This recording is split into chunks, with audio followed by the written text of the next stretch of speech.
الرحيم الحمد لله رب العالمين والصلاة والسلام على سيد الأنبياء خاتم النبيين سيد المرسلين وعلى آله وصحبه أجمعين أما بعد فأعوذ بالله من الشيطان الرجيم بسم الله الرحمن الرحيم ألا إن أولياء الله لا خوف عليهم ولا هم يحزنون الذين آمنوا وكانوا يتقون آمنت بالله صدق الله العظيم. محترم ناظرین و سامعین السلام علیکم ورحمۃ اللہ وبرکاتہ. آج ایک خاص اسپیشل پروگرام کے ساتھ ہم آپ کی خدمت میں حاضر ہیں جو حضور سید الاولیاء تاج الاولیاء حضور قبلہ بابا تاج الدین ناگپوری رحمۃ اللہ تعالی علیہ کی سوانح حیات اور آپ کے مناقب کے حوالے سے ہے. حضور قبلہ تاج الاولیاء بابا تاج الدین رحمۃ اللہ تعالی علیہ اسلام کے ان اکابر اولیاء میں ان کا شمار ہوتا ہے. مانا کہ آپ کا دور متاخرین کے اندر ہے، لیکن آپ کی تعلیمات اور آپ کی شخصیت مبارکہ سے پورا عالم کا مستفیض ہونا اور بالخصوص آپ کا وجود مسعود سراپا اسلام کی تعلیمات کے اعتبار سے تبلیغ کا ایک بہت بڑا ذریعہ. ایک نہیں لاکھوں لوگوں نے آپ کے دست مبارک پر مشرف با اسلام ہوئے، اور جو مشرف با اسلام تھے اللہ رب العالمین نے جن کے سینوں کو ایمان کے لیے کھولا ہوا تھا، انہوں نے اسلامی تعلیمات اور اسلامی اخلاق و آداب اور اللہ رب العالمین جل مجدہ سے اپنے رشتے کو آپ کی صحبت، آپ کے دیدار اور آپ کی تلقین سے استوار کیا. حضرت بابا تاج الدین رحمۃ اللہ علیہ کی شخصیت ہر جہت کے اعتبار سے انتہائی ممتاز ہے. محترم ناظرین، آپ جانتے ہیں کہ کسی شخصیت کا تعارف جب کیا جاتا ہے تو اس میں دو چیزیں خاص طور پر ملحوظ ہوتی ہیں. ایک تو اس کا تعلق کس شجرے سے ہے، کن کی وہ اولاد ہے، اس کا خاندان کیا ہے اور اس کے خاندانی مزاج کی وراثت کیا ہے، اور دوسری چیز خاص طور پر اس کی عادت و خصلت جو اس کے خاص ماحول کے ساتھ وابستہ ہوتی ہے وہ کیا ہے. حضرت بابا تاج الدین رحمۃ اللہ علیہ ان دونوں معاملات کے اندر بدرجہ کمال پر ہیں. یعنی آپ اندازہ لگائیے محترم ناظرین کہ حضرت بابا تاج الدین رحمۃ اللہ علیہ ان خوش نصیب اور خوشبخت اولیاء میں سے ہیں جو تو تمام اولیاء یقیناً اللہ رب العالمین کی جانب سے انعام و رضا کی چادر سے ملبوس ہو کر کائنات میں خوشبخت اور اعلیٰ لوگوں میں ہوتے ہیں، لیکن خاص طور پر حضرت بابا تاج الدین رحمۃ اللہ علیہ کی شان یہ ہے کہ ان کا تعلق نبی کریم علیہ الصلوۃ والسلام سے نسبی اعتبار سے بھی ہے اور آپ کی تعلیمات پر مکمل طور پر عمل کرنے کے اعتبار سے حسبی طور پر بھی ہے. بابا تاج الدین رحمۃ اللہ علیہ حضرت امام حسن مجتبی رضی اللہ تعالیٰ عنہ کی اولاد میں سے ہے. یعنی آپ کے شجر پاک کو مرتب کرنے والے اور آپ کی سیرت کو مرتب کرنے والے علماء نے تقریباً اجماعی طور پر اس قول کو آپ کی سیرت میں اور آپ کے احوال کے اندر درج کیا ہے کہ آپ اپنے والد گرامی کی جانب سے حضرت امام حسن مجتبی رضی اللہ عنہ وردہ عنہ کے شہزادے ہیں، اور اپنی والدہ ماجدہ کی جانب سے حضرت امام علی مقام سیدنا امام حسین رضی اللہ عنہ وردہ عنہ کے شہزادے ہیں. یعنی آپ نجیب الطرفین ہیں، اپنے والد کی جانب سے حسنی ہیں اور اپنی والدہ کی جانب سے حسینی ہیں. اور آپ کی سیرت کو مرتب کرنے والے لوگوں نے آپ کے مریدین اور آپ کے خلفاء سے اس سند کو متصل کیا ہے کہ حضرت بابا تاج الدین رحمۃ اللہ علیہ نے خود اپنے شجرے کو ذکر کرتے ہوئے ارشاد فرمایا کہ ہم حضرت امام حسن عسکری رضی اللہ تعالی عنہ وردہ عنہ کی اولاد میں سے ہیں، اور حضرت امام حسن عسکری رضی اللہ تعالیٰ عنہ کی اولاد میں ہمارا شمار ہوتا ہے. یعنی یہاں پر آپ نے اپنا ذکر خاص طور پر جو ہے وہ اپنی والدہ کے شجرے کی طرف کرنے کی طرف اشارہ فرمایا ہے، اور اس کی ترتیب یوں بنتی ہے کہ ترتیب شجرے کے اعتبار سے اگر آپ کا شجرہ مبارکہ کو دیکھا جائے تو 24ویں پشت میں، یعنی آپ کی 24ویں پشت جو ہے وہ جا کر حضرت امام حسن عسکری رضی اللہ تعالی عنہ وردہ عنہ کی طرف جڑتی ہے، اور پھر آپ کی 34ویں پشت جو ہے وہ جا کر سیدھا سید عالم صلی اللہ علیہ وسلم کی بارگاہ تک پہنچتی ہے. یعنی آپ اپنی تقریباً 34 پشتوں سے سید عالم صلی اللہ علیہ وسلم کی گھر کے اس عظیم فرد ہیں، تو 34 پشتوں میں سرکار علیہ الصلوۃ والسلام کے دامن پاک سے آپ وابستہ ہوتے ہیں باعتبار اہل بیت اور باعتبار اولاد رسول اللہ صلی اللہ علیہ وسلم کے حوالے سے. آپ کے جو آبا و اجداد یقیناً وہ عرب میں ہی رہتے تھے، لیکن تاریخ کے اندر یوں آتا ہے کہ سید عبداللہ شاہ صاحب جو حضرت امام حسن عسکری رضی اللہ تعالی عنہ وردہ عنہ کی اولاد میں سے تھے، وہ ہندوستان کے ایک مشہور علاقے مدراس میں تشریف لائے اور وہیں پر آپ کا گویا کہ وقت گزرا. اور حضرت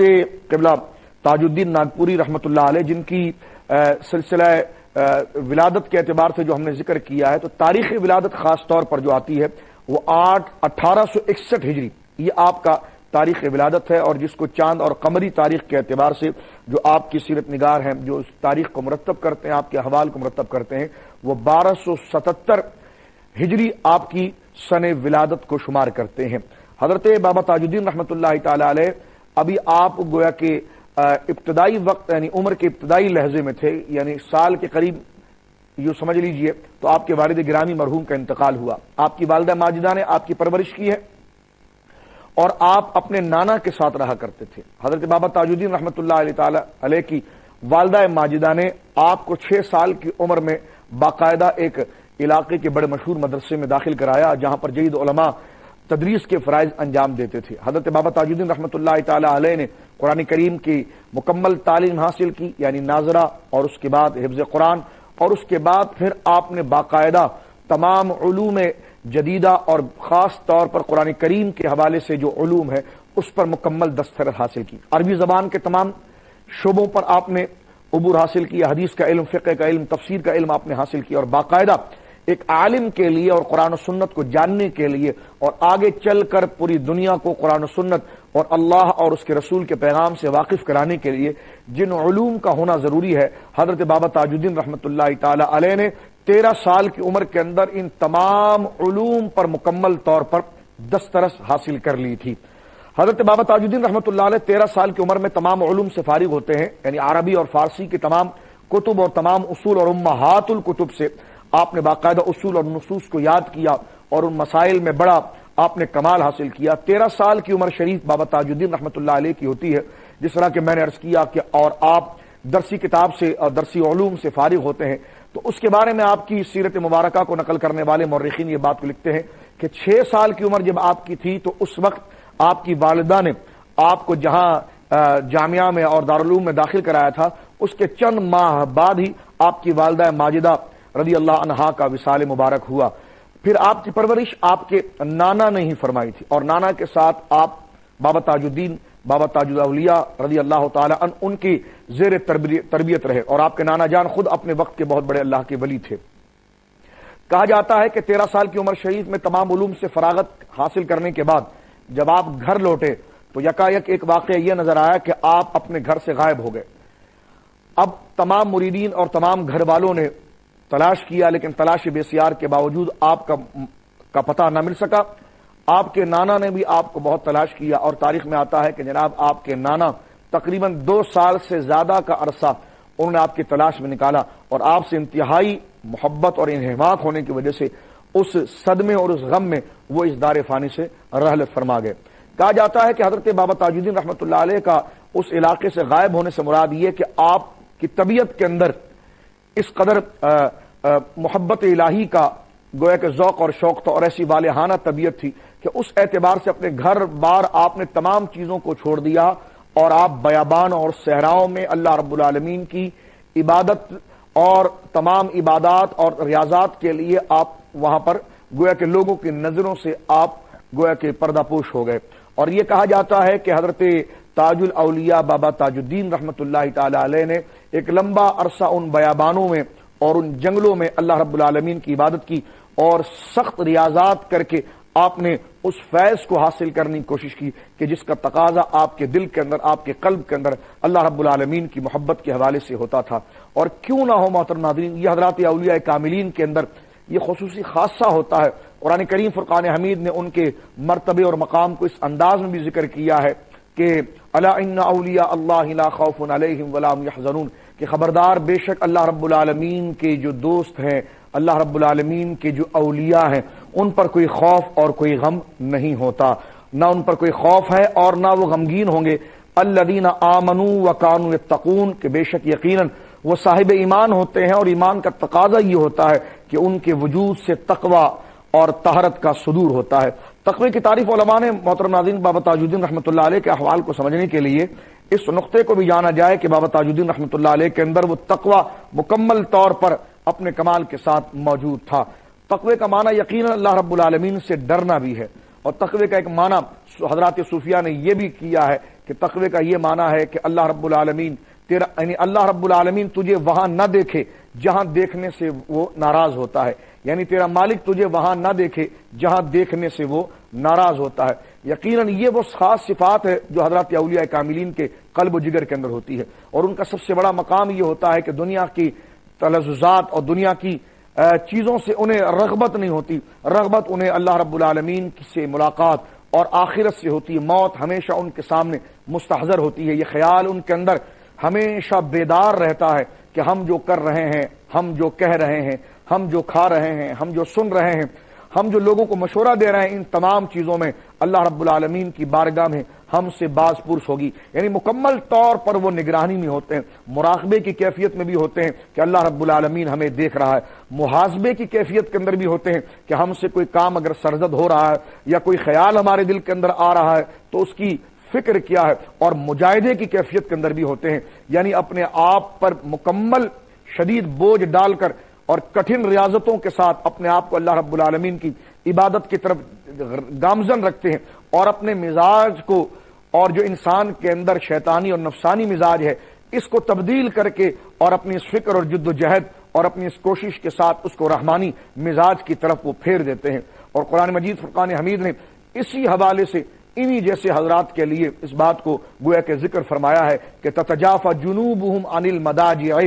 کہ یہ وہ لوگ ہیں کہ جن کی پشتیں رات کے وقت بستروں سے جدا ہوتی ہے، وَيَدْعُونَ رَبَّهُمْ خَوْفًا وَطَمَعًا، وہ رات کے وقت جو لوگ سو کر خواب خرگوش میں عمر گزارتے ہیں، لیکن انہیں جو لوگوں کو لذت سونے میں آتی ہے، نیند میں آتی ہے، انہیں وہ لذت سونے میں اور نیند میں نہیں آتی، بلکہ انہیں وہ لذت اللہ کو یاد کرنے کے لیے ہوتی ہے۔ جہاں لوگ راتوں کو آرام کر رہے ہوتے ہیں، یہ ٹھنڈی راتوں میں ٹھنڈے پانی سے وضو کر کے رب کریم کی کبریائی اور اس کی تقدیس اور اس کی تسبیح کو بیان کر رہے ہوتے ہیں، یعنی ہما وقت یہ اللہ رب العالمین کی عبادت و ریاضت کے اندر ہوتے ہیں، اور مراقبے کی کیفیت ان کی ہوتی ہے کہ ایک لہجہ بھی اپنے اوپر یہ ایسا آنے نہیں دیتے کہ جس میں یہ خیال ان کے ذہنوں سے معطل ہو جائے اور یہ بات ان کے دلوں کے اندر آ جائے کہ ہم اللہ رب العالمین کی نظر سے غافل ہیں، یا یہ اس طرف کہ اللہ رب العالمین کی یاد سے غافل ہو جائے۔ تو گویا کہ ہما وقت محترم ناظرین یہ اللہ رب العالمین کی یاد میں اور اللہ رب العالمین کے اذکار میں لگے رہتے ہیں، جس کی بنا پر انہیں اللہ رب العالمین یاد رہتا ہے۔ تو اس وجہ سے جو اللہ رب العالمین نے ذمہ داری عطا فرمائی ہے،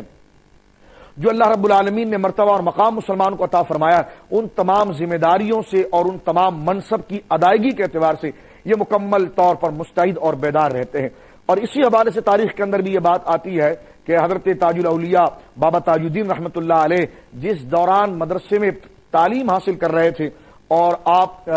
تعلیم حاصل کر رہے تھے اپنے استاد کے سامنے زانو تلمس کو خم کر کے عربی اور عربی کے تمام علوم و قرآن کی تفہیم اور سمجھنے کے لیے، اور رسول اللہ صلی اللہ علیہ وسلم کی احادیث اور احادیث کے معنی اور مفاہیم کو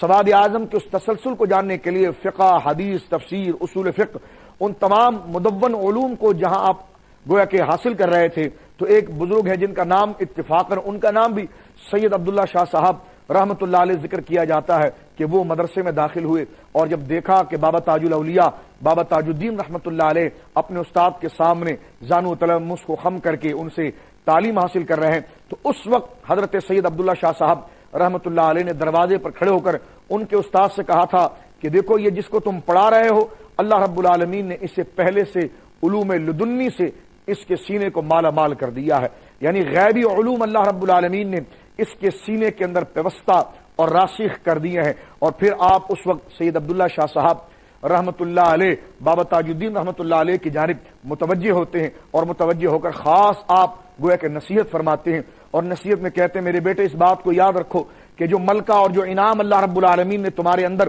ودیت کر دیا ہے، شامل کر دیا ہے، یقیناً وہ اللہ رب العالمین کی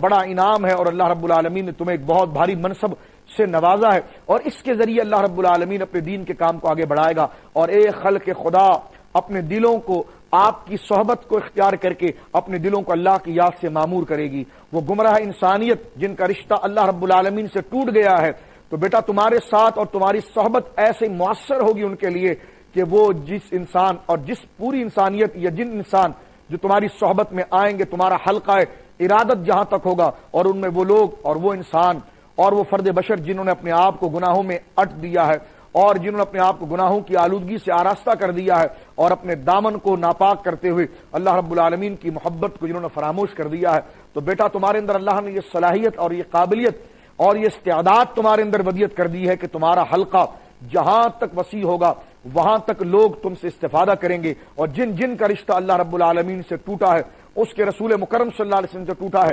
اکابر اولیاء کی تعلیم سے ٹوٹا ہے، تو تمہارا واسطہ اور تمہاری ذات ایسا واسطہ بنے گی اس فیض کو آگے بڑھانے کے لیے کہ ان کا رشتہ دوبارہ اسلام سے اور نبی کریم علیہ الصلوۃ والسلام سے اور حقیقت میں اللہ رب العالمین سے استوار ہو جائے گا۔ تو بیٹا اس ذمہ داری کی تم حفاظت کرنا اور اس کے لیے خاص دھیان رکھنا، اور اس کی خاص وصیت جو آپ نے فرمائی وہ یہ کہ بیٹا کم کھانا اور کم پینا اور کم سونا اور کثرت سے تلاوت قرآن کرنا، اور تلاوت قرآن اس طرح کرنا کہ جس طرح کے اس کے مضامین تمہارے اوپر اتر رہے ہیں، اور یہ خطاب اس وقت تمہارے سے ہو رہا ہے، اور یہ تمام چیزیں کہ قرآن کریم تم سے بات کر رہا ہے، یہ آپ نے خاص نصیحت حضرت بابا تاج الدین رحمۃ اللہ علیہ سے ذکر فرمائی، اور یہ بھی ارشاد فرمایا کہ بیٹا اس بات کو یاد رکھنا